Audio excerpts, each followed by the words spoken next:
복된 새해 둘째 주 귀한 예배에 참석하신 여러분 모두를 환영하고 예수님의 이름으로 축복하며 사랑합니다. 오늘도 준비하신 하나님의 은혜가 모두에게 충만하게 임하시기를 축원합니다. 말씀 보겠습니다.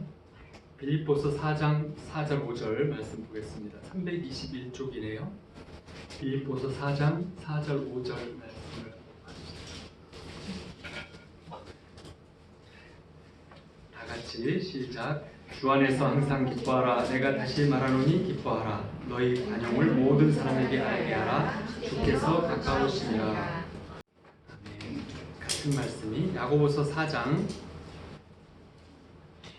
야고보서 3장 13절에서 18절 말씀 같이 공독하겠습니다. 373쪽이네요. 신약 지성경은 야고보서 3장 13절에서 18절 말씀 다 같이 공독하겠습니다. 너희 중에 지혜와 총명이 있는 자가 누구냐? 그는 선행으로 말미암아 지혜의 온유함으로 그 행함을 보일지니라. 그러나 너희 마음속에 독한 시기와 다툼이 있으면 자랑하지 말라. 진리를 거슬러 거짓말하지 말라. 이러한 지혜는 위로부터 내려온 것이 아니요 땅 위의 것이요 정의의 것이요 귀신의 것이니 시기와 다툼이 있는 곳에는 혼란과 모든 악한 일이 있습니다.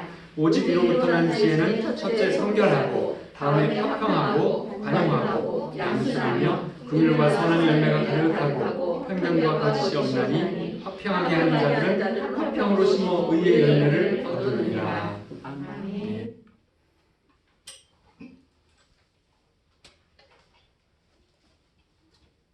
우리는 살면서 의도를 하든 안 하든 때때로 말과 행동에 실수를 많이 해요. 어떤 아픈 할머니를 신방간 전도사님이 이제 가서 이런저런 얘기를 하고 위로해주고 기도하고 이렇게 해드리고 있는데 그 앞에 이제 이렇게 땅콩이 이렇게 한 접시 있었어요. 그래서 이제 얘기를 하면서 하나씩 이렇게 먹으면서 얘기를 했는데 이제 오랜 시간 얘기를 하자 얘기도 거의 끝났고 땅콩도 다 먹었어요. 그래서 이제 좀 민망해진 전도사님이 나올 때 할머니 제가 이렇게 서로 얘기를 하다 보니까 땅콩을 할머니 간식인데 다 먹었네요. 이 안에서 어쩌죠? 이렇게 하자. 할머니가 뭐라고 말했는지 아시죠? 네. 몰라요. 모르시는 분을 위해서 이렇게 걱정하지 마세요. 전도사님. 내가 말을 못했는데 전도사님 말하니까 나도 말하는 건데 내가 초콜릿만 녹여 먹고 땅콩은 딱딱해서 뱉어놓은 거라고 의도하지 않은 바보 같은 말을 하는 때가 있는 거죠. 할머니가 돼도 그럴 수 있는 거예요. 근데 이제 그걸 들었을 때 그걸 어떻게 해석하느냐 이게 굉장히 중요한 거예요. 살면서 우리가 어리석음 대신에 지혜를 적용할 수 있다면 참 많이 인생이 편안하고 그리고 좀 더 많이 소통하고 훨씬 더 행복해질 거예요. 현명해질수록 골칫거리가 줄어들어요. 지혜롭게 살면 많은 문제들을 피할 수 있고 다 피할 수는 없지만 그 여러 가지 문제들을 줄일 수 있어요. 최소하게 줄이는 방법은 지혜로운 방법이에요. 지혜를 구해서 지혜를 통해서 사는 방법이에요. 그렇지만 우리는 이제 그렇게 안 하고 우리가 원하지 않는 결과를 가지고 오는 말과 행동을 할 때가 많죠. 사회생활할 때 인간관계에서 평안함, 또 조화, 서로 간의 그 해피한 이런 윈윈하는 이런 거를 얻고 싶어 하지만 안타깝게도 그렇지 못하는 그런 일을 자주 하는 것이 우리 자신들이죠. 그래서 야고보서 3장에 보면 아까 봉독한 말씀들을 보면 우리를 힘들게 하는 사람들 또 어떤 우리의 주변의 사람들과 관계를 좋게 하려면 그 근본이 되는 것이 무엇인가 하면 우리가 봉독한 것들이에요. 약한 관계들, 부정적인 관계들에서 좀 더 성숙한 관계, 해피한 관계, 서로에게 도움이 되는 관계를 만드는 법을 배우려면 우리 여러 가지로 지혜와 총명이 있는 자는 선행으로 말미암아 지혜를 통해서 온유함을 통해서 행함으로 보여라. 이거는 위로부터 내려온 하늘의 지혜인 것인데 오직 위로부터 난 지혜는 성결하고 화평하고 관용한다. 이런 말씀들이에요. 우리 삶에 혼란스럽고 뭔가 풀리지 않는 문제들이 자꾸 생기고 조화롭지 못한 관계들이 만들어진다면 그건 우리 안에 형성된 부정적인 감정들이나 거기서 형성된 정체성 또 그걸 그렇게 만들어진 나의 자존감 그리고 소통하지 못하는 어떤 남을 헤아리지 못하는 그런 것들이에요. 그래서 하나님에게로부터 주시는 지혜는 이제 머리에 있는 것이 아니라 마음속에 있게 된다는 거예요. 하늘에서 주는 지혜는 머리로 생각하는, 말을 잘하는 이런 것이 아니고 생활 방식으로, 행동의 양식으로, 삶의 태도로 표현하는 것이다라는 거예요.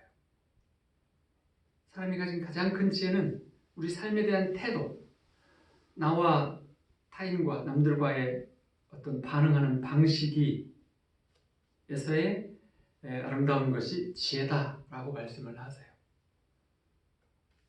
이 지혜는 교육받는 것과도 다르고 지능이 좋은 것과도 달라서 교육을 많이 받은 어리석은 사람도 많고 지혜가 뛰어나지만 삶은 어리석은 경우도 많아요.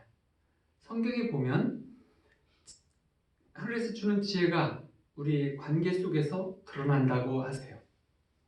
기도를 많이 했던 그래서 야고보 사도는 특히 그런 말씀을 많이 하세요. 우리가 높은 자리, 선망받는 자리에 있는 분들이 대인관계가 엉망인 그러면 지혜롭지 못하게 사는 거예요. 또는 똑똑하고 사회생활을 잘하지만 가족이나 이웃들과 관계가 힘들게 산다면 지혜롭지 못한 거예요. 지혜는 대인관계로 나타나게 돼요. 지혜로울수록 대인관계가 좋아져요. 그래서 이 지혜는 다르게 말하면 우리의 삶의 태도, 사람을 대하는 관계의 태도, 생활의 방식이라고 말할 수 있어요. 그래서 이 지혜는 머리나 입이 아니고 삶의 방식, 나의 인격으로, 나의 성품으로, 삶의 태도로 나타나는 거죠. 14절, 15절에 보면 우리가 타인과 관계하는 방식이 너희 마음속에 독한 시기와 다툼이 있으면 또 거짓말을 하면 이것은 땅의 것이요 정욕의 것이요 마귀의 것이다. 하늘로부터 온 것이 아니다. 이렇게 말씀을 하세요. 타인과 관계하는 방식에서 이기적이고 시기심을 갖고 경쟁하고 다투는 것 이것은 어리석다라고 말씀하는 거죠. 18절에 보면 화평하게 하는 자들은 화평으로 심어 의의 열매를 거두느니라. 우리가 산상수훈에서 들었던 말씀이잖아요. 의의 열매를 거둔다라는 말에서 알 수 있는 것은 뭐냐면 우리의 모든 인간관계에서 만남들을 가지게 되는데 이것이 씨를 심는다는 것이다라는 거예요. 관계의 열매를 얻기 위한 씨앗을 심는 것이 우리가 만남과 관계 속에서 되어져 간다는 거예요. 어떤 씨앗을 심어야 해요? 믿음의 씨앗 아니면 불신의 씨앗, 분노의 씨앗, 평화의 씨앗, 사랑의 씨앗, 미움의 씨앗, 이기적인 나의 씨앗, 남들을 위한 이타적인 씨앗, 무엇을 심는가? 이것이 우리가 매일 관계의 씨앗을 인간관계를 통해서 매일같이 심고 있다. 인간관계도 농사의 원칙처럼 법칙이 있는데 뿌린 대로 거두고 심는 대로 거둔다는 거예요. 그래서 나는 평화로운 관계를 원하는데 어떻게 평화로운 씨앗을 심을 수 있느냐? 그러려면 우리가 땅의 것들을 버리고 하늘의 것을 입어야 돼요. 골로새서 3장에 보면 그럼 모든 좋은 것은 위로부터 오나니 하늘로부터 내려온다고 했어요. 그래서 우리가 많은 어떤 시간들이 여유가 있는 시간이 있을 때 혹은 혼자 있는 시간이 있을 때 말씀을 보고 기도하고 묵상하는 것도 좋지만 또는 어떤 관계들을 곱씹고 마음에 상처가 있는 어떤 것들을 다시 되새겨보고 이렇게 하는 것은 절대 도움이 되지 않아요. 그거는 정말 자신을 망가뜨리는 또 그래서 결국 관계를 망가뜨리는 그것도 또한 부정적인 씨앗을 심는 거니까요.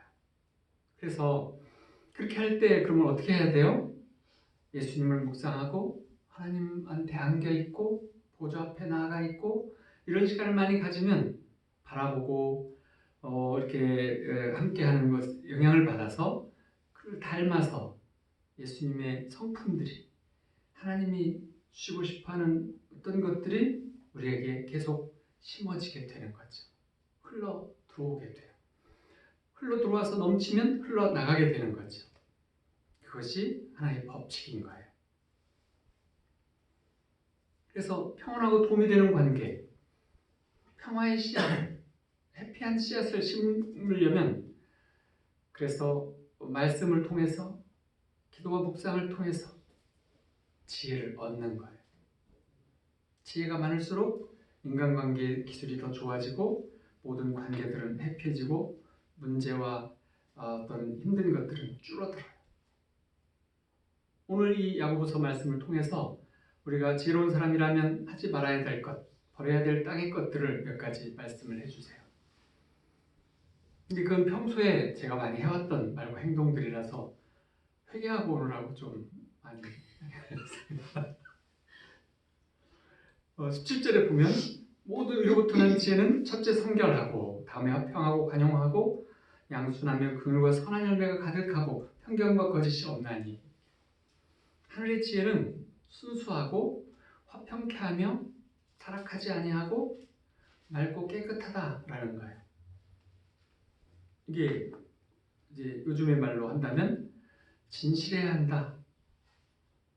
우리의 진정성이 있어야 된다 이런 말이에요.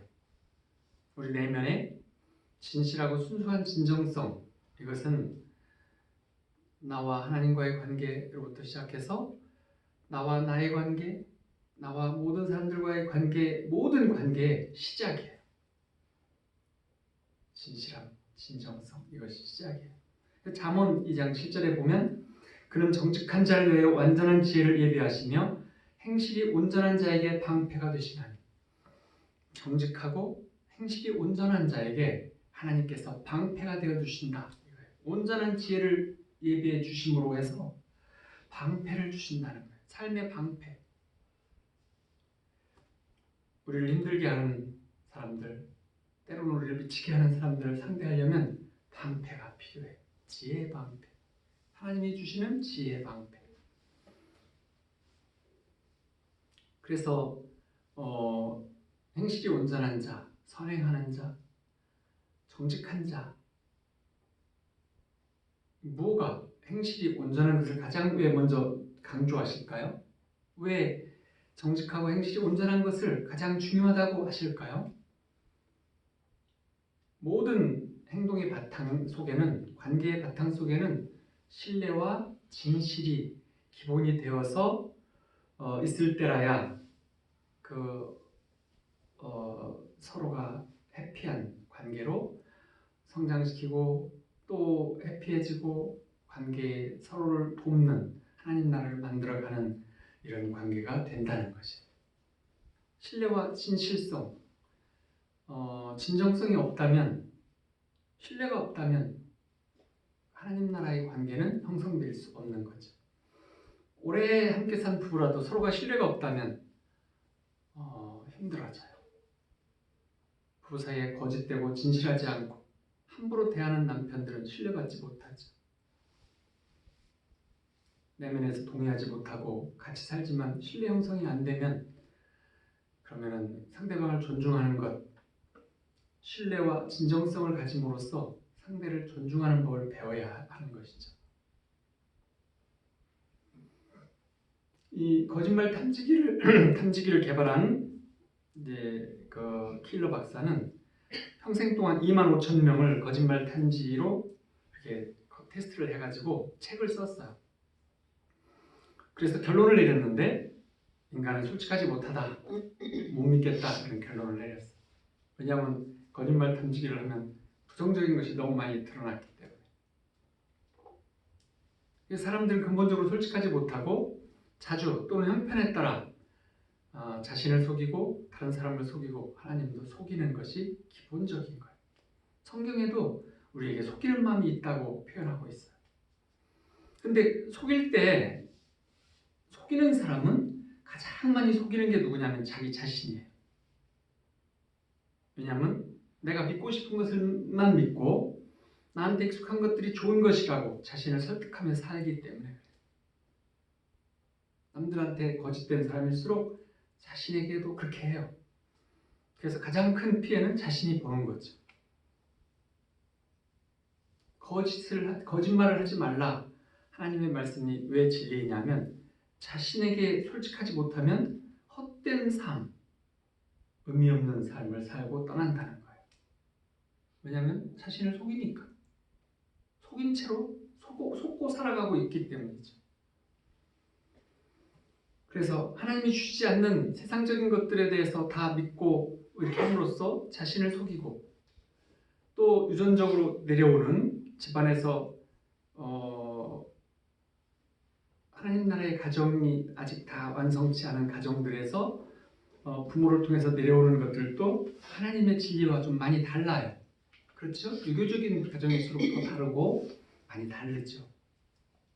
이럴 때 그런 속에서 자신을 속이는 것을 배운 사람들은 자신이 평안치 못하고 늘 힘들고 괴로워요. 완벽하고 싶어 해요. 왜 완벽하고 싶어 하죠? 참되지 않으니까. 내 안에 참되지 않음이 있기 때문에 완벽하게 하려고 노력해요. 저도 굉장히 완벽주의자였는데 핵심은 이거였어요. 핵심은 내 내부에, 내면에 신뢰와 진실성 이런 것들이 너무나 부족하기 때문에 나 자신의 자존감이 낮기 때문에 완벽한 모습을 보이려고 애썼다는 거죠.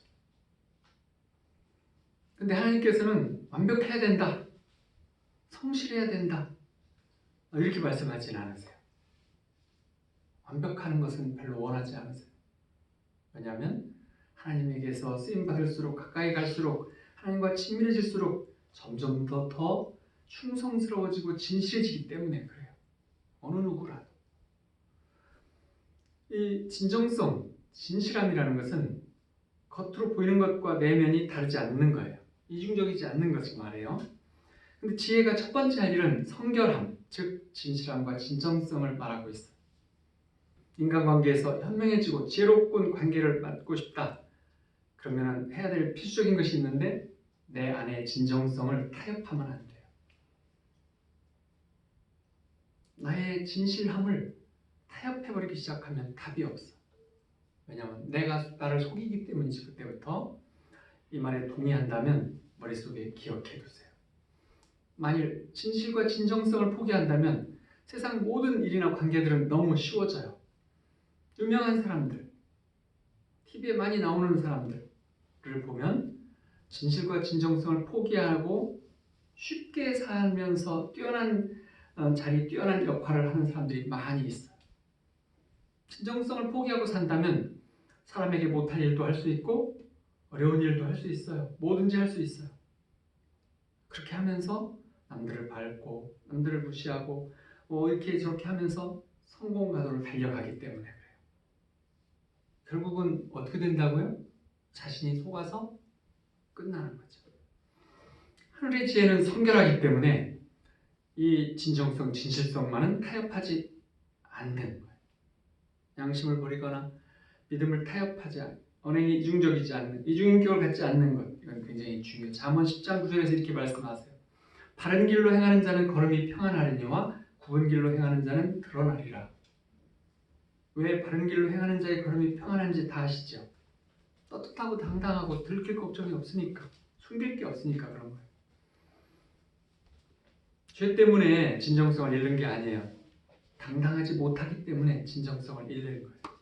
숨기려고 하고 또 진실치 못해서 비겁하기 때문에 진정성을 잃는 거예요. 150년쯤 전에 영국에 아서 코난 도일이라고 셜록 홈즈 시리즈를 쓴 사람이 사춘기가 지났을 때 글 작업을 막 하면서 이름을 얻기 시작할 때 장난기가 많았다 그래요. 당시 영국 유명 인사들을 이제 알기 시작했는데 그 익명으로 전보를 쳤어요. 모든 것이 밝혀졌으니 빨리 도망가라. 그랬더니 그 엽서를 21명한테 보냈는데 19명이 나를 따라버렸대요. 하루 안에. 그러니까 유명한 사람들 그들의 삶 속에 숨기는 게 많은 거죠. 150년 전에 영국만 그럴까요? 위로부터 난 첫 번째 지혜는 인간관계의 출발이 나 자신에게서부터 진실하고 진정성을 타협하지 않는 것에서 출발한다고 하는 거예요. 두 번째 지혜는 화평한 거예요. 화평케 하는 자는 복이 있나니 서로를 평안하게 만드는 자는 하늘의 지혜를 가진 자예요. 반대는 뭐죠? 싸우는 것을 좋아하는 사람, 서로 싸우게 하는 사람, 편가르게 하는 사람, 또는 논쟁을 좋아하는 사람. 우리 집안도 논쟁을 좋아하기 때문에 이거에 많이 걸렸었어요. 저 안에 저 머릿속에도 논쟁하는 걸 좋아하는 것이 들어있었어요.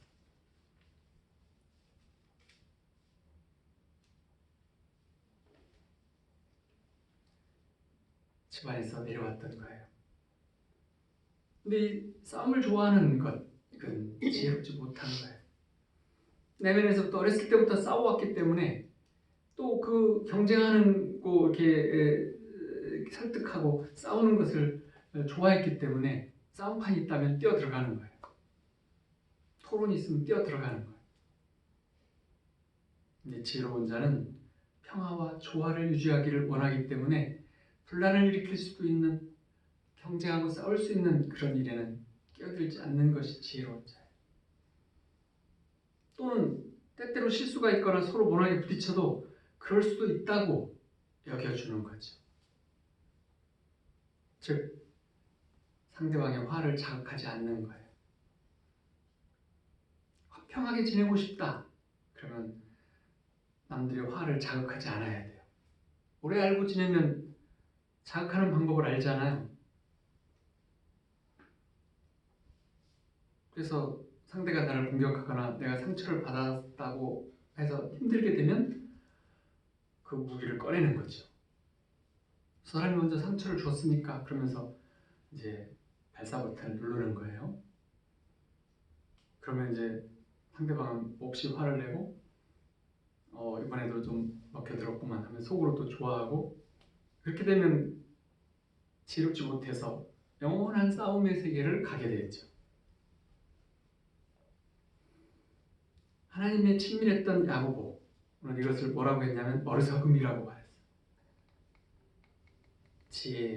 지혜로운 것에 좀 반대적이죠. 지혜는 화평한 것이고 지혜로우려면 상대방을 자극하지 않는 거예요. 화날 수도 있게 하는, 감정을 건드릴 수도 있는 뭔가 이게 이런 말들을 하는 거는 악화시키는 거예요. 상황을 좋아지게 할 수 없어요. 해결되지도 않아요. 나아지지도 해결되지도 악화만 되는 것, 어리석은 것이지. 잠언 20장 3절에 보면 다툼을 멀리하는 것이 사람에게 영광이거늘 미련한 자마다 다툼을 일으키니라. 인터넷에 보면 뉴스나 정치나 여러 가지 파트들마다 언쟁할 수 있는 것들을 많이 뭔가 달리 해석할 수 있는 그런 것들을 많이 이렇게 있어요. 거기에 반응해서 미끼를 물면 그 사람한테 낚이는 거예요. 생판 모르는 사람하고 싸우고.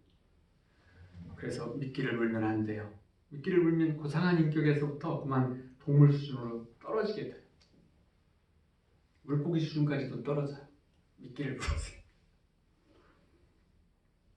그래서 이제 이제 약간의 시리즈로 가는 부분인데 우리가 이제 우리 삶에서 그런 어떤 고쳐야 될 부분들, 하늘의 땅의 지혜를 버리고 하늘의 지혜를 얻는 방법들, 우리가 무기를 쓰지 않는 상대방이 쓰는 무기는 무엇인가를 알아보고 그거를 쓰지 않는 방법을 좀 아는 이런 시간들을 갖고자 해요.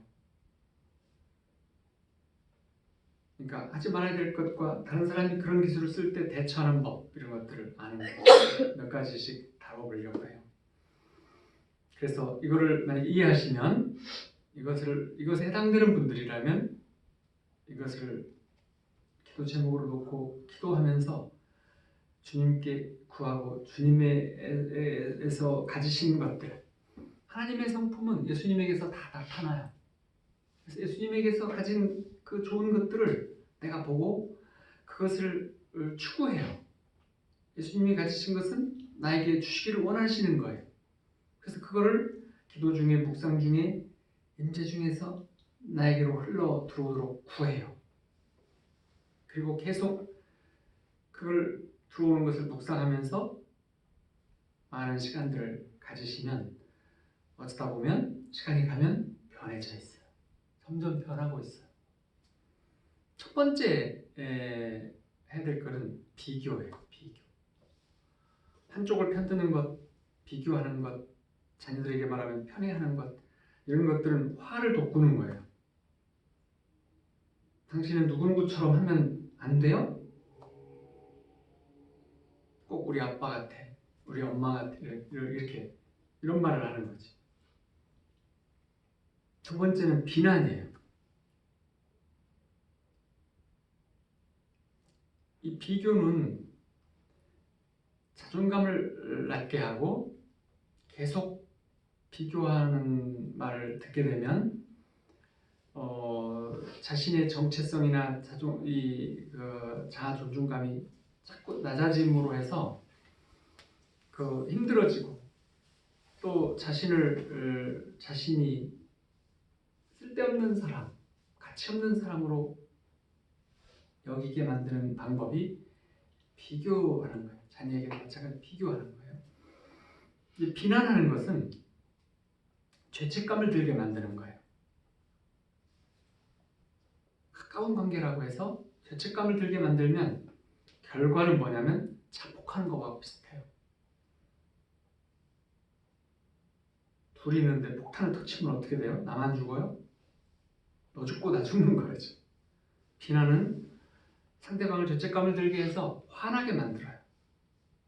그래서 원하는 것을 절대로 얻을 수 없도록 만들어요. 상황을 더 나쁘게 만들어요.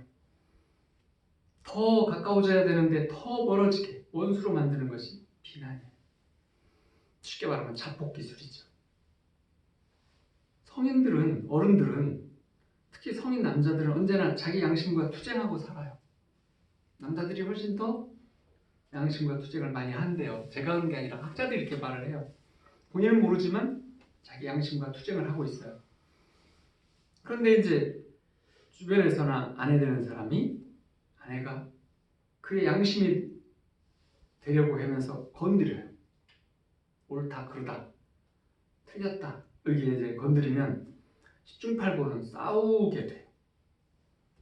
이미 자신과 싸우고 있는데 하나님 역할을 하면서 예수님의 말씀을 막 끄집어갖고 이래라 저래라 하는 순간 그는 자신이 싸우고 있는, 힘들어하고 있는 부분에 또 다른 충격이 오기 때문에 분노하게 돼요. 그래서 그 분노를 대체로 분노의 원인을 제공한 사람한테 퍼붓게 돼요. 그런 상황을 경험한 적이 있으세요? 내가 누굴 쳐다봐야 되나? 거울을 보고 이렇게 그런 상황을 경험한 적이 있으시죠? 이제 상대를 비난하는 일은 정말 찐하게 한번 싸우고 싶다 그런 뜻이에요.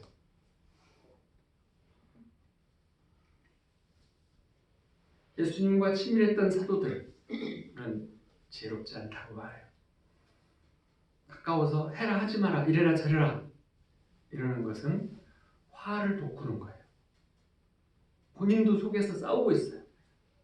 술꾼에게 술을 끊으라고 막 이렇게 말하면 본인도 술 끊고 싶어서 엄청 힘들어하고 있어요.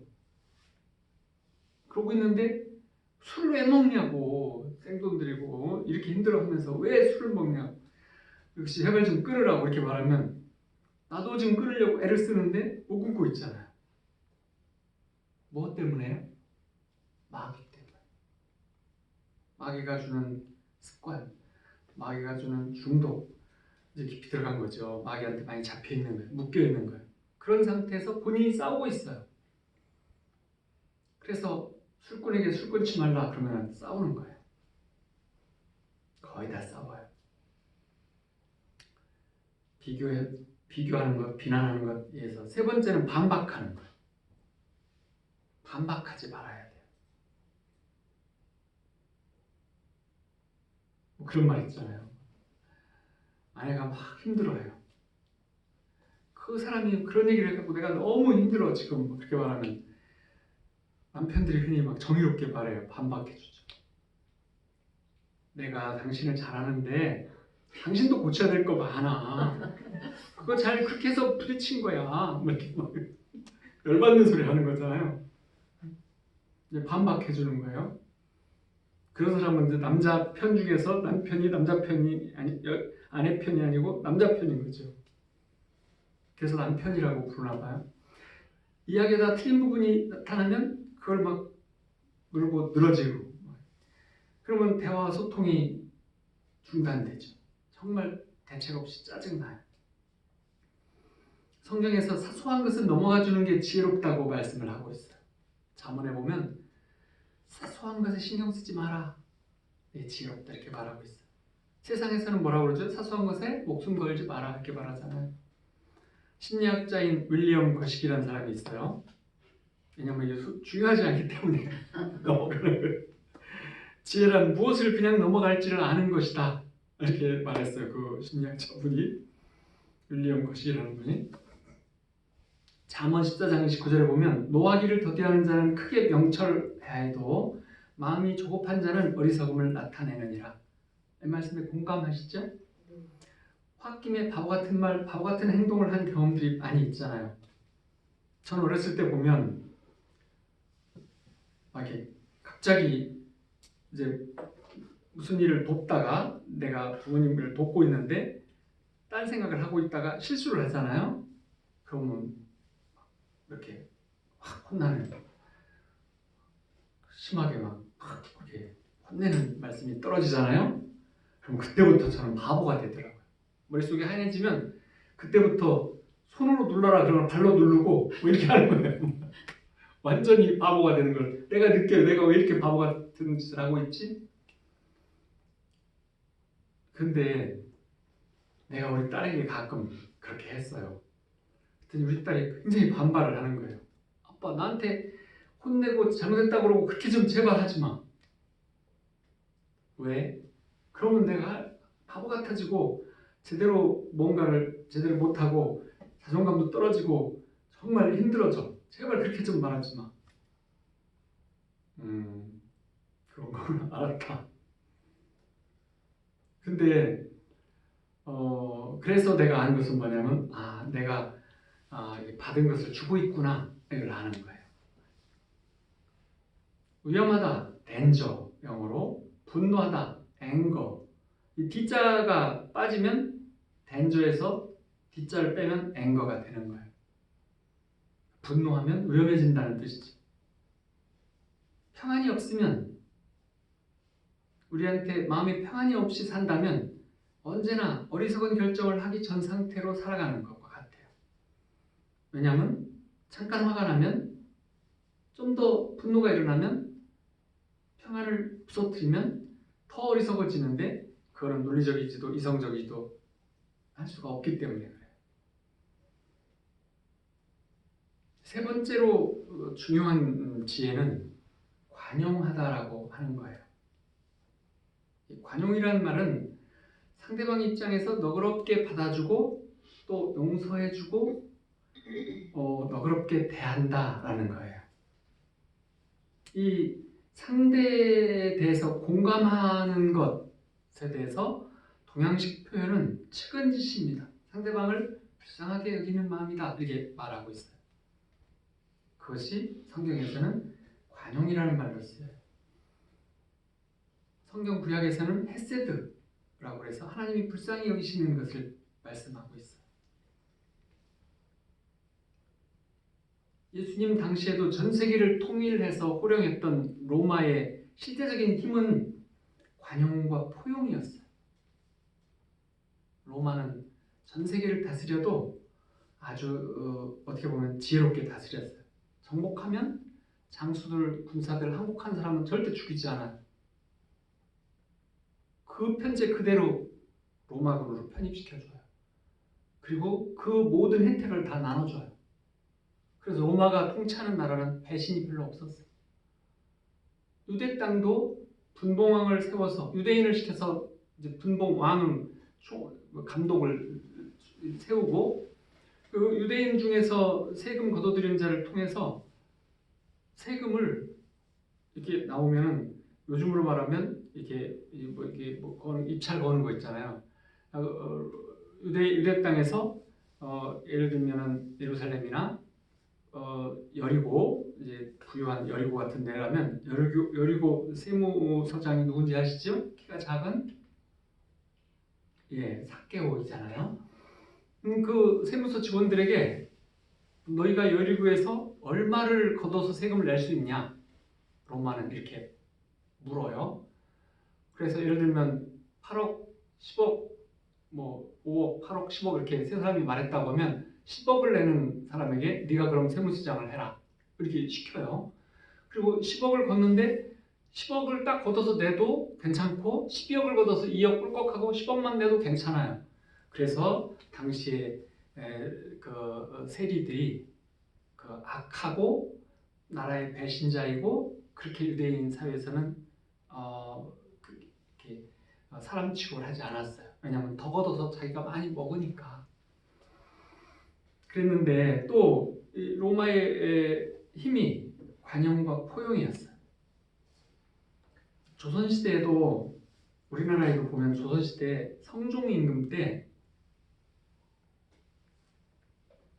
성종이 굉장히 너그러웠던 왕이에요. 조선 중기 때 서울에 남산 밑에 망한 양반들이 사는 동네가 있는데 거기에 이제 어떤 그 망한 양반 중에 김씨가 있었어요. 어디 김씨인지 알고 싶으면 말씀을 드릴 수 있는데 어떤 김씨가 있었어요. 유명한 이제 김씨, 어떤 김씨의 시조가 된 사람인데 그 사람이 망한 양반이었는데 늦게까지 장가를 못 갔어요. 근데 당시에 삼정승 중에 하나인 사람이 집에서 사위를 삼겠다, 막내 사위를 삼겠다고 연락이 와서 고민하고 생각할 게 없어요. 쓰러진 초가집에서 부모님 모시고 힘들게 살아가고 있는데 생일기도 낮에 일하지 않으면 책도 못 읽는 그런 시국인데 현직 정승네 집에서 사위를 삼겠다고 하니 결혼할 수 있다는 것만으로도 감사할 정도로 무조건 승낙을 했어요. 그리고 신혼 이제 첫날 밤에 보니까 이 막내딸이라고 해서 예쁠 거다 생각했는데 배가 남산만한 거예요. 그걸 보니까 임신 말기예요. 그래가지고 막 화가 엄청 난 거죠. 그래서 근데 이제 너무 화가 나가지고 당장 뛰어들어가서 이제 처갓집에서 첫날을 잘 때 쫓아가서 따지려고 하는데 이 처갓집이 온통 조용해요. 시끌던봉해야 되는데 왜냐하면 모두가 노심초사하고 있어요. 어떻게 반응을 할 것인가를 몰라가지고 여기서 만약에 저 새신랑이 난리를 치면 세상의 웃음거리도 될 뿐더러 좀 심각한 문제가 생기는 거죠. 파혼되고 복잡해질 거니까. 그러니까 온통 조용한 거예요. 잔치집 같지 않고. 그리고 신부의 눈을 보니까 눈이 너무 불쌍한 눈을 하고 있어요. 그래서 고민을 했어요. 그러다가 새벽까지 고민하다가 참자. 내가 한번 참으면 다 이렇게 되는 거잖아. 내 자식 참으면 돼. 그렇게 생각을 하고 참는데 새벽쯤에서 진통을 하기 시작했어요. 그래가지고 아기를 낳았어요. 그래서 아기가 낳았는데 눈도 좀 왔어요 그날 이렇게 겨울에. 그래서 이제 이 김 씨가 옷을 이렇게 입고 아기를 다 이렇게 이제 집안에서 노인 어른이 와서 다 이렇게 뭘 해주니까 이게 조리원 같은 역할을 해주니까 쌈파 역할을 해주는 분이 있어서 그걸 이제 끝낸 다음에 그 아이를 똘똘 싸고 가지고 고모댁에 갖다 주었어요.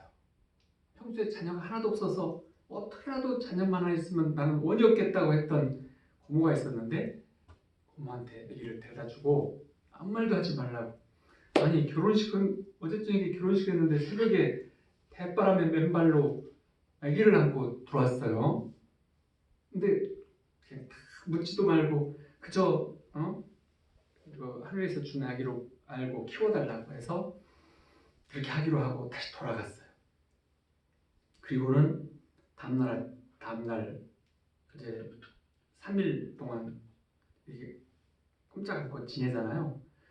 쉬쉬하고 아무도 모르게 그렇게 하고는 3일째 되는 날 이제 우리 시댁으로 가서 이제 하겠다고 해서 데리고 조용히 아무 말도 안 하고 떠나갔어요. 그래서 살았더니 이 정승이 큰 기와집을 선물해 줬어요. 고맙다고. 근데 이제 책만 읽고 열심히 살라니까 너무 힘들어서 기와집 팔아서 큰 초가집 사고 돈 쓰고 또 쓰니까 나중에 다시 또 초가집이 됐어요. 그래서 다시 원래 살던 데로 들어가서 살았어요. 망한 양반들이 사는 동네 거기 가서 살고 있는데 어떤 추운 날 저녁에 성종 임금이 민정시차를 나왔는데 그 근방을 지나가다가 새벽까지 글을 크게 읽는 어떤 늑수구리한 목소리를 들었어요.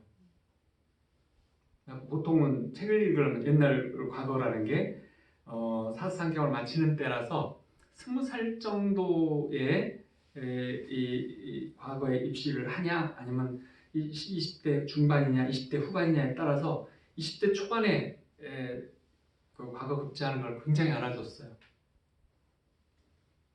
일찍. 그래가지고 그런 칭찬이 많은 소리가 있잖아요.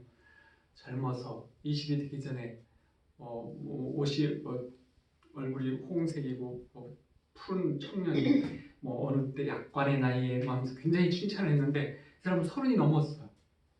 이게 목소리가 막 늙었죠. 옛날 30은 지금 한 50 정도 될 거요. 그러니까 이제 아주 늙은 목소리. 밤늦게 새벽인데 성종이 그래서 들어가가지고 자연스럽게 이런저런 얘기를 하고 있는데 그렇게 힘든 당신의 인생을 한번 얘기해보라고 성종이 이제 이렇게 공부하는 거 좋아한다고 해서 어디까지 공부했냐 이렇게 막 하다가 이제 이 과거를 들었어요. 성종임금이 너그러움을. 그래서 마지막에 이렇게 말했어요. 한 달쯤 후에 그 특별 과거가 있는데 혹시 아냐고? 그러니까 모른다고. 난 늘 들으려고 했는데 이번에는 특별시가 없다고 들었다고 그러니까 아니라고 있다고 해서 한번 보라고. 그런데 실제로 일주일쯤 지나니까 과거 방에 붙었어요. 특별시를 본다. 그래서 이제 갔더니 임금이 나와 앉아 있는데 이제 다음을 논해라 하고 써 있는데 뭐라고 했냐면 신랑이 첫날 밤에 출산한 것과 눈길을 맨발로 간 것에 대해서 논하라 이렇게 썼어요. 세상에 그 얘기를 누가 답을 쓸 수 있어요. 무슨 뜬구름 잡는 얘기지. 사서삼경 얘기도 아니고 도대체 이걸 어떻게 논해야 될지 얘기를 끄집어낼 수도 없는 특별한 일이잖아요. 그러니까 성종 임금은 이제 이 사람이 마음도 착하고 특별한 그 너그러움을 가지고 있었잖아요. 인생에 대한 굉장한 깊은 통찰과 너그러움이 있어서 좀 중심으로 쓰고 싶은데 그렇다고 갑자기 불러다가 너 벼슬을 주면 난리가 날 거잖아요. 일반적인 것이 아니니까. 그러니까 시험을 보는데 그 시험을 그 사람만 쓸 수 있는 답을 내는 거네요. 그렇게 그렇게 해서 이런 얘기가 있어요. 그래서 이 그 김씨 망한 양반의 김씨가 얼마만큼의 관용이 많은 사람이었는데 성종 임금이 다시 거기에 관용을 베풀어서 나중에 정승까지 했어요. 그래서 이제 유명한 어떤 김씨의 어떤 한 파의 시조가 됐는데 이 관용이라고 하는 것은 정말 이제 너그럽다는 거예요. 빌립보서 아까 읽은 4장 5절에도 너희 관용을 모든 사람에게 알게 하라. 주께서 가까우시니라. 이 모두에게 너그럽게 대하라고. 나한테 무례한 사람에게도, 나에게 불친절한 사람에게도 그래도 무례하면 안 되고, 나를 미워하는 사람에게도 미워하면 안 되는 거. 모든 문제와 상황에서 너그럽게 대하는 것을 내 안에 장착해라. 왜 그러냐면 이것이 예수님의 삶의 방식이었어요. 그리고 예수님의 삶의 방식은 이 땅에서 가장 지혜로운 방식이었던 것이죠. 그래서 너그럽게 대하라라는 거예요.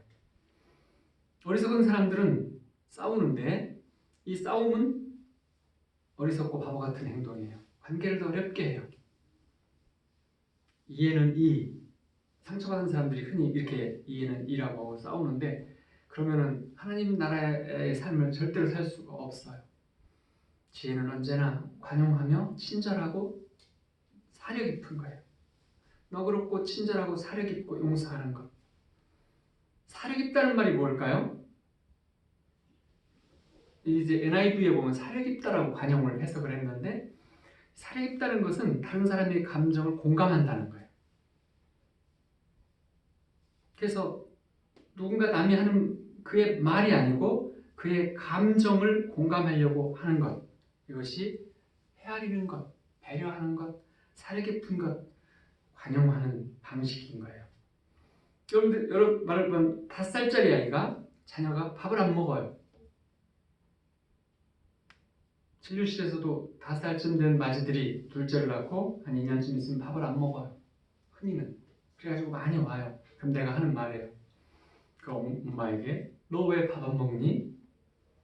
밥 좀 먹어. 엄마가 2번, 3번 말했잖아. 엄마도 밥 먹고 나면 또 할 일이 많아. 엄마 말을 듣는 거야, 안 듣는 거야? 말 같지 않니? 왜 안 먹는 거야? 아까 좀 혼났다고 그래?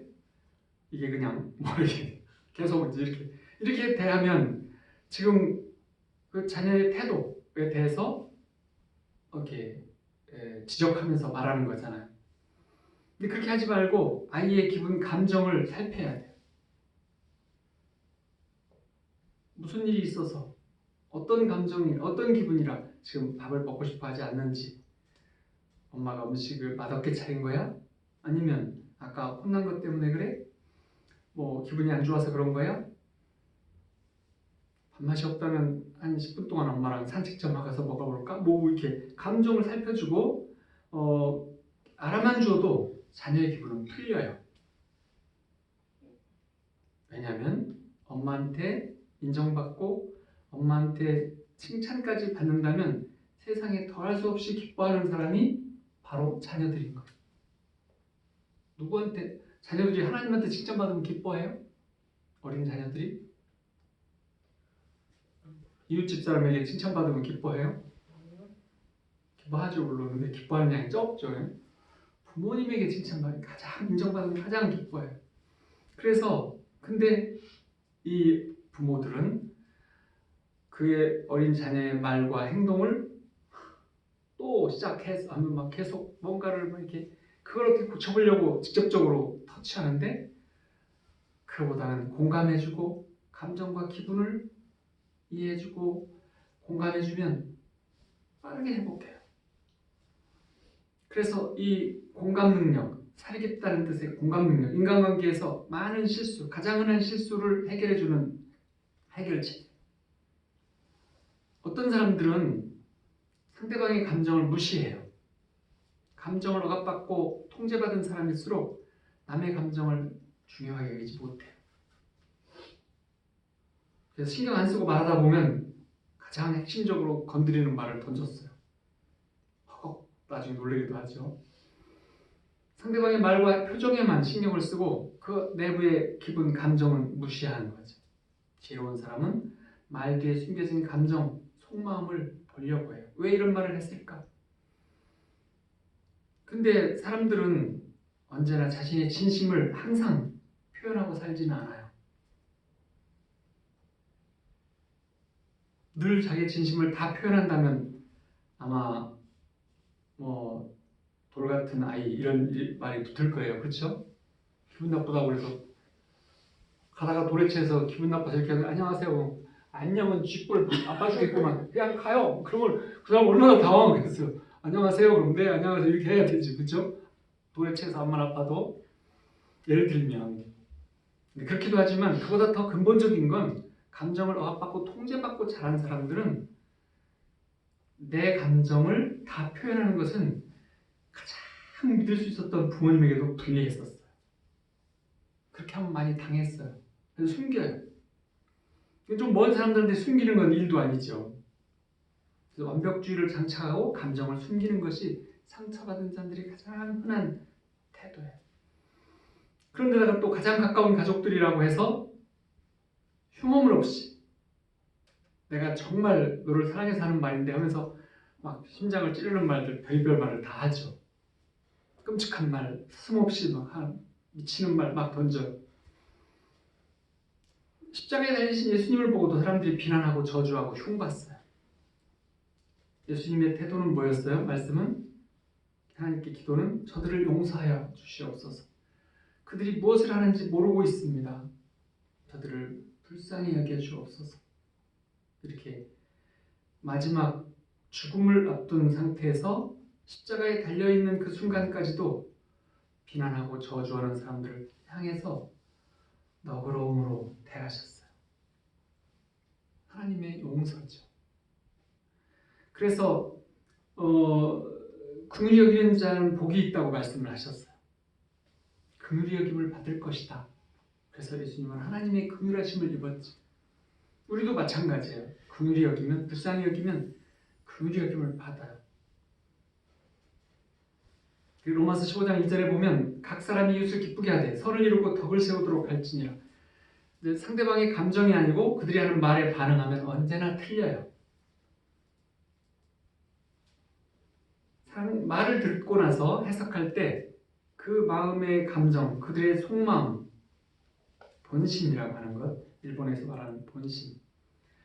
일본 사람들이 가장 본심을 말하지 않는가 봐요. 그래서 언어 속에 혼돈이? 뭐 말할 너 진짜야? 본심이 그래? 그 혼돈이의 중심이 말 한자 말이 본심이거든요. 그러니까 이제 진정으로 말하는 거냐? 이 말을 일상적인 말로 삼고 살잖아요. 근데 우리도 이렇게 말하잖아요. 진짜야? 이렇게 물어. 정말? 정말이야? 이렇게. 근데 이제 일본과 제일 가까운 지역이 어디냐? 백제죠. 백제 시대에는 일본에 가도 말이 다 통했대요. 통역사 없이. 그러면 일본의 여러 가지 상황이 가장 우리나라에서 많은 지역이 어디일까요? 제가 볼 때는 어디 지역인 것 같아요. 백제권, 충청, 호남 이쪽에가 이 백제권이 일본의 뿌리잖아요. 그리고 우리가 표현하는 그 어떤 배려함, 이제 거시기와 괜찮아요. 이렇게 말하는 그 거시기와 괜찮아요의 핵심이 일본으로 넘어가서 혼돈이 뭐 이런 말들이 된 거예요. 하이 그렇습니다. 뭐 이렇게 하는 것 같아요. 저는 그렇게 생각해요.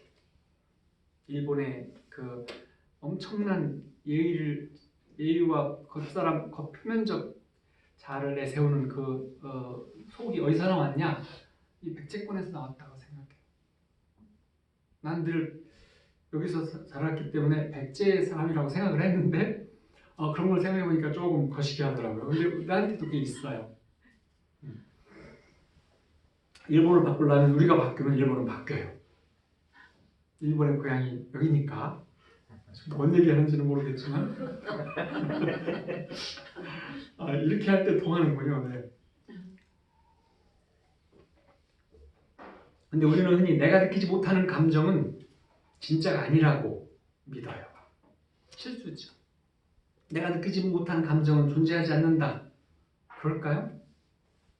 내가 느끼는 감정은 가짜고 내가 느끼는 감정은 진짜야. 이렇게 생각하는 거예요. 누가 그렇게 생각해요? 일본 사람들이. 일본 사람들은 상처가 많은 사람들이에요. 엄격한 예절과 남 앞에서 나를 점잖고 예의적으로 표현해야만 하는 그들은 엄청난 감정의 억압을 가지고 살아왔기 때문에 일본 사람들은 특별히 그런 것 같아요. 그래서 이 감정에 대해서 근데 지금 현재 일본을 보면 우리보다 감정 표현이나 감정을 처리하는 능력이 선진국이에요. 우리나라는 중진국 정도 된다고 하면 일본은 선진국이에요. 일본 영화를 잘 안 보지만 어쩌다가 이렇게 보면 선진국과 같은 감정 처리 선을 하고 있어요. 우리랑은 전혀 달라요. 근데 사람은 감정에 대해서 많이 논쟁을 해요. 추운 날 어떤 사람은 춥게 느끼는데 어떤 사람은 안 춥게 느낄 수 있잖아요. 근데 그걸 갖고 왜 추워하냐고 싸우면 좀 이상한 거죠? 그렇잖아요? 무서워? 무서워하지 마. 춥다고? 추워하지 마. 배가 고프다고? 배고파하지 마. 이게 말이에요? 남의 감정을 완전히 무시하는 거지. 상대방의 감정을 완전히 무시하는 거잖아요. 근데 우리의 감정은 옳고 그르다는 것이 없어요. 그런데 감정은 옳고 그른 것은 없어요. 감정 자체가 있을 뿐이죠. 그런데 감정이라고 하는 것은 지금은 진실이지만 길게 봤을 때 진실이 아닌 경우가 너무나 많은 것이 또 감정이에요. 그때는 그 감정에 충실했지만 흔히 그렇게 말하잖아요. 내 발등 내가 찍었다고 하는 건 다 감정이 잘못됐다는 거잖아요. 예를 들면 그러니까 길게 보면 그 감정이라고 하는 것의 진실은 진실이지만 시간을 두고 이렇게 보면 진리는 아닌 것이죠. 그것이 감정의 실체일 거예요. 그냥 감정은 감정일 뿐이에요. 하지만 그 감정은 옳고 그름이 존재하지 않아요. 그렇기 때문에 싸움의 대상은 아니고 그것을 인정해 주는 것, 그것은 굉장히 중요해요.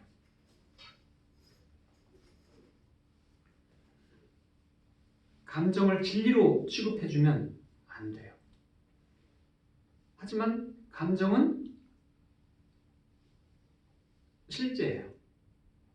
감정을 두고 그것이 틀렸니 옳았니 하고 싸우면 관계는 깨지는 거죠. 멀어져요. 가까워질 수 없어요. 자녀의 감정조차도 이렇게 억압하고 통제해보세요. 아빠 말이 말 같지 않아? 뭐 이렇게 말해보세요. 엄마는 힘들어요. 너 아빠가 한마디 했다고 지금 우는 거야? 뭘 잘했다고 울어? 이렇게 해보세요. 감정을 통제해보세요. 엄청 힘들죠. 근데 부모의 감정이 통제받은 상처가 저 속에 있는 사람이라면 자녀의 울음을 울면 그 내 속에 있는 상처를 건드리기 때문에 우는 걸 볼 수가 없는 거예요. 대를 물리는 거잖아요. 하지만 감정을 억압하고 통제하는 그런 관계를 가지고 있으면 정말 바보 같은 행동이고 지혜롭지 못해요. 나이를 먹고 늙어가면서까지도 서로 감정을 무시하고 감정을 통제하고 조절하려고 하면 처음에는 지배자가 있어요. 근데 시간이 가면 똑같이 서로를 지배하기 시작해요. 아무리 무시를 당했고 뭐 어떻게 해도 나중에는 서로를 감정을 지배하기 시작해요. 그러면 나중에는 대책 없는 이제 싸움. 그래서 이제 텔레비전에 나오면 그런 관계를 이렇게 말하죠. 평생 원수 뭐 이렇게 그러고 가는 거예요. 타협할 수가 없어요. 왜냐하면 서로가 서로를 관계를 감정과 모든 것들을 무시하고 지배하려고 하는 감정의 상태를 가지고 있기 때문에 끝까지 지혜롭지 못한 죽을 때까지 회복하기 힘들어요. 그래서 감정을 억압하는 것은 무서운 일인 거예요. 자녀의 감정을 무시하면 그 자녀는 나중에 부모인 나의 감정을 무시하고 그들의 자녀 감정을 무시하고 그 가족의 감정들을 다 무시하는 사람으로 되기가 쉬워요. 그렇게 생기면 행복과 멀어지는 거죠. 하나님이 주신 지혜 절대 쓸 수 없어요. 땅에서조차도 지혜롭다는 말을 듣지 못해요. 그래서 감정은 무시하거나 최소화하면 안 돼요. 무시하진 않더라도 또 최소화하는 사람들이 있어요. 감정을 최소화하는 것은 이제 뭐냐면 좀 화내는 거야, 괜찮아, 별거 아니야, 신경 안 써도 돼, 이렇게 이제 축소시켜 버리는 거예요. 잠깐 화내고 알피지만 하루나 이틀 지나면 괜찮아져, 이렇게 생각하는 게 상대의 감정을 최소화하는 건데 그것은 좋은 것이 아니에요. 아주 나쁜 것이에요. 상대방의 감정을 하찮게 여기는 것은 그의 인격을 내가 우위에서는 지배하는 그런 것으로 변하기 때문에 서로 감정은 항상 부딪히지 동의하지 않아요. 특별한 경우를 빼고는. 그래서 상대가 느끼는 감정에 공감해준다, 동감한다, 그거는 필요한 거죠. 최소화하지 않으려면, 무시하고 최소화하지 않으려면 감정을 인정해주면 돼요. 아주 쉬워요. 감정을 인정만 해줘도 돼요. 아, 그렇게 생각하는구나. 그런 거예요? 이렇게만 해줘도 돼요. 화났으면 화났군요. 화났나 보네. 이렇게만 해줘도 되는 거예요. 그렇다고 내가 화난 것에 대해서 옳다, 그러다, 또 화내면 안 된다, 이런 건 아니잖아요. 화가 났구나. 당신 화가 났네. 이렇게 인정만 해줘도 감정을 최소화하지는 않게 돼요. 근데 그런 표현을 안 하고 별거 아니라고 무시하고 신경 안 써도 된다고 생각하면 골은 점점 깊어져요. 그 골을 회복하려면 사과를 5번 이상 해야 되는, 한 번 하고 5번 사과하기가 쉬워요? 쉽지 않아요. 그만큼 힘들어져요. 1대5의 관계로. 근데 그보다 더 안 좋은 경우는 이제 하나님 흉내, 심리학자 흉내를 내는 거예요. 당신이 지금 왜 그렇게 느끼냐면 말이야. 심리학자 흉내를, 이건 내가 잘난 척하는 거죠. 왜 그렇게 느끼냐면 말이지, 내 아버지를 봐. 그래서 그런 거야. 그러면 이제 집안을 들먹거리면서 싸우게 돼요. 성경에서는 이렇게 하는 것은 지혜롭지 못하다, 관계를 망친다고 말하고 있어요. 잠언 15장 4절, 온순한 혀는 곧 생명나무이지만 패역한 혀는 마음을 상하게 하느니라. 이제 내가 보낸 하루가 네가 보낸 하루보다 힘들었다 라는 사양 게임이 있어요. 한번 서로 말해보세요. 둘이 있을 때 자기가 힘들었다고? 내 말 좀 먼저 들어봐봐. 뭐가 그렇게 힘들었어? 집에 있으면서. 내가 더 힘들었다니까? 사실은 둘 다 힘든 하루를 지냈어요. 감정적으로. 그럴 수 있잖아요. 근데 내 하루가 상대의 하루보다 더 힘들었다, 이렇게 생각하기가 쉬워요. 감정을 상대방의 우위에 있거나 억압하는 관계에 있는 사람들이 그렇게 생각하기가 쉬워요.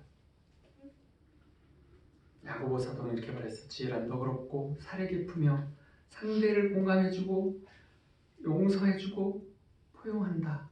이렇게. 상대 감정을 무시하는 건 어리석은 거예요. 당신 참 바보처럼 생각하고 바보처럼 사는군요. 이 표현은 지혜롭지 못한 건데, 감정을 무시당하는 사람은 나를 바보처럼 생각하고 나 바보처럼 산다고 하는구나, 이렇게 여겨지는 거거든요. 누구라도 주변에서 나 피곤하다 이렇게 말하면 그런 것을 알아줘야 돼요. 많이 피곤한가 보네, 이렇게 해줘야 돼요. 피곤하긴 쥐뿔. 뭘 했다고 피곤해.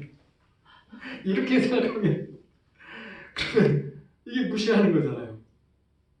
무시당하고도 기분 좋아할 사람이 어디 있어요? 우울하다, 두렵다, 힘들다 그렇게 말하면 인정해줘야 돼요. 그리고 불쌍히 여겨줘야 돼요. 마음에 감정이 상하거나 감정을 인정 못 받거나 내가 못난 기분이 들도록 감정을 이렇게 무시하면 자녀라도 저 방구석에 가서 울게 돼 있어요. 근데 부모는 못난 짓 하는 자녀의 모습, 또 화내는 말에만 대응을 해주고 자녀가 그렇게 한다면 지혜롭지 못해요. 여러분 그렇게 해서 자녀의 관계를 회복시켜 봤어요? 엄마 쪽팔리게 여기서 이럴 거야? 너 집에 가서 한번 맞아볼 거야? 아빠한테 얘기해서 혼 좀 나볼 거야? 왜 그러는데? 왜? 뭐 사주면 좋겠어? 여러 가지 타협도 하고 여러 가지. 하지만 정말 힘든가 보네. 너무 힘든가 보구나. 엄마 때문인 거야? 말하지 않으면 엄마 때문인가 보다. 어떡하면 좋아? 우리 아들 불쌍해서 어떡하면 좋아? 하나만 줘도 우리 딸 불쌍해서 어떡하면 좋아? 그러면 회복해요. 부드럽게 풀어져요. 그럼 이제 한마디씩 하고 지금 가서 먹어도 돼? 뭐 이렇게 하잖아요. 이렇게 해야 되는데 하는 거예요. 가족을 깨울 때, 특히 아침에 깨울 때 가능하면 따뜻하고 부드럽게 깨워야 되고 가능하면 깨우지 마는 게 좋아요. 지혜로운 건 깨우지 않는 거예요. 몇 차례 깨우지 않아서 삶에서 힘들어짐을 경험하잖아요. 스스로가 일어나요. 그거를 당하지 않게 해주려고 너무나 사랑하니까 그래서 깨주는데 제대로 안 깨주니까 나는 정의로운 거예요. 시간이 돼서 일어나라는데 왜 안 일어나고 이러는 거야? 이불을 확 한번 걷어버릴 거야? 스프레이 갖다가 얼굴에 찬물로 뿌릴 거야? 너 발바닥 한 대 맞아볼래? 아침 안 먹는 줄 못 먹이는 못 먹을 줄 알아? 뭐 아침부터 막 폭언을 하면서 정의로운 일을 지금 내가 한다고 생각하잖아요. 굉장히 어리석은 일을 하는 거예요. 지혜로운 일은 놔두는 거예요. 놔두면 인간관계에서 지금보다 더 지혜롭게 살고 싶다. 그러면 하늘로부터 주는 지혜를 받아야 되는데 그러려면 예수님과 친밀해져야 돼요. 예수님과 많이 시간을 같이 보내야 돼요. 저도 예수님과 인격적 만남이 있기 전에는 또 친해지기 전에는 인간관계가 별 볼 일 없었어요. 저를 잘 아는 분들을 지금 생각해보면 내가 참 별 볼 일 없었구나 이렇게 느껴져요.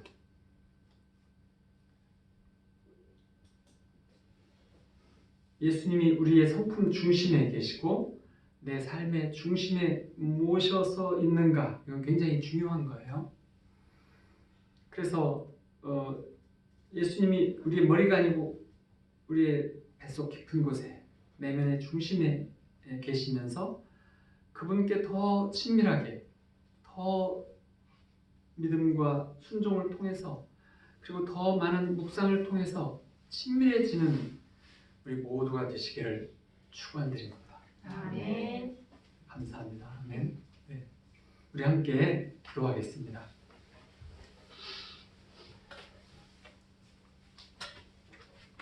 사랑하는 아버지 하나님, 크시고